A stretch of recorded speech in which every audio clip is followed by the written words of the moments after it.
Hi and welcome to another gaming video, and in today's video it's a bit of a follow-up to a previous one where I was saying what the best way to play Game Boy Advance games was, and the long and the short of it is grab a DS Lite and play them on there. And if you really want to go the whole hog, you could turn it into a macro to give you that one screen Game Boy Advance experience. And it got me thinking, what is the best way to play original Game Boy and Game Boy Color games?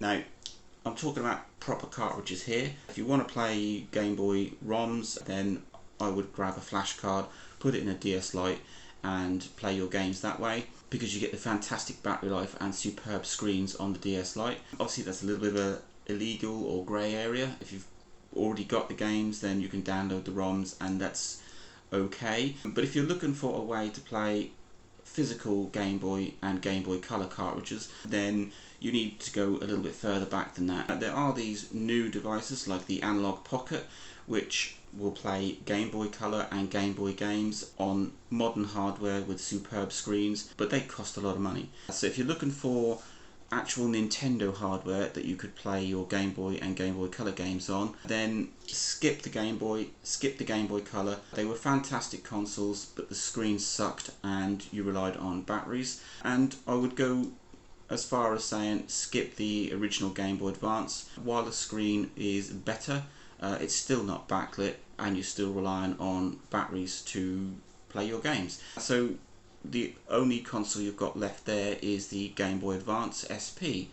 Now, the original model had a front-lit screen, and while it was a lot better, it still wasn't fantastic, but you did have a rechargeable battery in it, and it could play all three generations of games, so Game Boy Advance, Game Boy Color and Game Boy. But if you're looking for the creme de la creme of original Nintendo hardware to play Game Boy and Game Boy Color games on, then you need to go for the second model with the backlit screen called the AGS 101. That is the best way to play original Game Boy and Game Boy Color games on proper Nintendo hardware.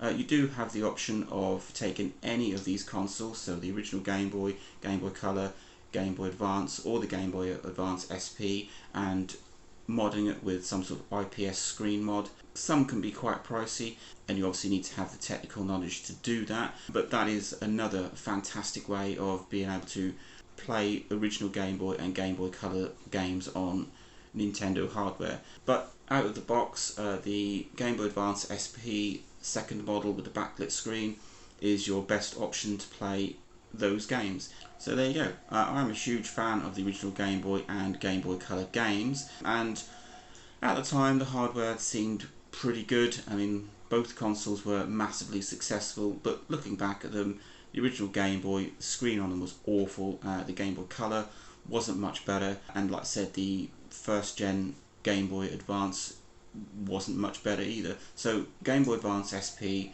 first model, if you just want sort of a casual gamer, the screen was pretty good. Or you go for the second model, the AGS 101, and you get that lovely backlit screen, or go the whole hog and install an IPS mod kit. So there you go, Game Boy Advance SP, best way to play original Game Boy and Game Boy Color cartridges. Link, like, subscribe, enjoy.